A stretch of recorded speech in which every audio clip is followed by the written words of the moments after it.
Hello everyone. स्वागत है दोस्तों आपका मेरे चैनल पे। मैं प्रशांत कुमार शुक्ला एडवोकेट। साथियों, आज के वीडियो में हम लोग बात करेंगे सुप्रीम कोर्ट का एक और इम्पॉर्टेंट लेटेस्ट जजमेंट के बारे में। तो वीडियो बहुत ज़्यादा इंटरेस्टिंग होने वाला है, तो चैनल में पहली बार है, चैनल को जरूर सब्सक्राइब कीजिए। ये जो जजमेंट है हाल ही में 125 यानी कि भरण पोषण से रिलेटेड ये जजमेंट है। जैसे कभी कभी होता है कि जो गुजारा भत्ता की राशि दी जाती है वो कभी कभी उसको कोर्ट घटा के कम कर देती है, तो उसी से रिलेटेड ये जजमेंट है। और अगर आपको ये जजमेंट के बारे में अगर कुछ और भी जानना है या आपको उसको पढ़ना है तो दिए गए कमेंट बॉक्स में ज़रूर पूछिएगा या हमारे दिए गए व्हाट्सएप नंबर में भी संपर्क कर सकते हैं। चलिए बात करते हैं इस इंपॉर्टेंट जजमेंट के बारे में। हाल ही में सुप्रीम कोर्ट का यह इंपॉर्टेंट जजमेंट, जिसमें पत्नी के लिए मात्र 1,000 रुपये प्रति माह गुजारा भत्ता, हाई कोर्ट के आदेश पर सुप्रीम कोर्ट ने हैरानी जताई। और सुप्रीम कोर्ट ने कहा कि एक खंडपीठ एक अपील पर सुनवाई करते हुए झारखंड उच्च न्यायालय के उस फैसले पर आश्चर्य व्यक्त किया जिसके तहत जो भरण पोषण की जो राशि थी ट्रायल कोर्ट द्वारा दिए गए 5,000 रुपये को घटाकर 1,000 रुपये प्रति माह। न्यायालय ने आगे कहा कि उसे राशि को इतनी कम सीमा तक कम करने का कोई औचित्य नहीं दिखता है। कोर्ट ने कहा कि यह चौंकाने वाला है कि भरण पोषण की जो राशि को इतनी भारी मात्रा में घटाकर महिला को अपना गुजारा करने के लिए 1,000 प्रति माह कर दिया गया। उसी के मद्देनज़र अदालत ने विवादित आदेश को रद्द करते हुए ट्रायल कोर्ट के जो दंड प्रक्रिया संहिता 1973 की धारा 125 के तहत भरण पोषण के रूप में 5,000 रुपये प्रति माह के अवार्ड को आदेश को बहाल कर दिया। आइए जानते हैं ये पूरा मामला क्या था।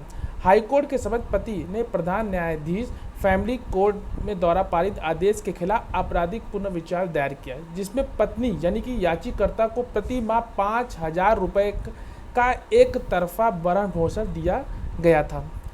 उसने प्रतिवादी ने यह भी तर्क दिया कि आदेश बिना नोटिस के तामील किए और उसे सुने बिना पारित किया गया था। उन्होंने आगे कहा कि वह गांव के एक मंदिर में एक गरीब पुजारी है और असंकालिक ट्यूशन से अपनी आजीविका कमाते हैं, इसलिए वह प्रति माह 5,000 रुपये का भुगतान करने की स्थिति में नहीं है। दूसरी ओर याचिकाकर्ता ने यह भी तर्क दिया कि यह सच नहीं है कि आदेश प्रतिवादी की अज्ञानता में पारित किया गया है। दरअसल दोनों पक्षकारों में मध्यस्थता केंद्र के समझ पेश हुए, इसके बाद उसके साथ क्रूरता की गई और उसे अपना वैवाहिक घर छोड़ना पड़ा। आगे दलील सुनने के बाद हाईकोर्ट ने भी आदेश दिया कि जो अपेक्षित आदेश के कारण ऐसा प्रतीत होता है कि निचली अदालत ने याचिकाकर्ता की पुरोहित और ट्यूशन के पैसे के प्रति माह 25,000 रुपये की आय का आकलन करके भरण पोषण का आदेश दिया था।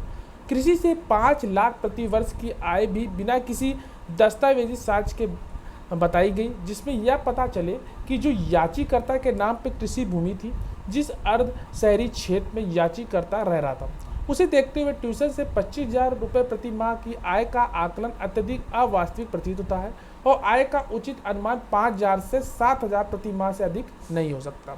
हाई कोर्ट ने उपरोक्त आदेश के लिए रजनीश बनाम नेहा के जो इम्पोर्टेंट जजमेंट पे भरोसा किया, जिसमें यह माना गया कि न्यायालय को पक्षकारों की स्थिति और पति या पत्नी की उसके समर्थन के लिए भुगतान जो करने की जो क्षमता पर विचार करना चाहिए। भरण पोषण के तथ्यात्मक स्थितियों पर भी निर्भर करता है। न्यायालय को भरण पोषण के जो दावे उसके समक्ष लाए गए विभिन्न कारकों के आधार पर तय करना चाहिए। तो ये एक इम्पॉर्टेंट बात इस सुप्रीम कोर्ट के इस लेटेस्ट जजमेंट में कही गई। आशा करते हैं ये जजमेंट आपको समझ में आया होगा। अगर आपका कोई भी केस 125 से रिलेटेड है तो आप दिए गए कमेंट बॉक्स में जरूर पूछिएगा, हमारे दिए गए व्हाट्सएप नंबर पर से हमसे संपर्क कर सकते हैं। मिलते हैं एक नेक्स्ट वीडियो एक नेक्स्ट जजमेंट सीरीज के साथ, तब तक के लिए धन्यवाद।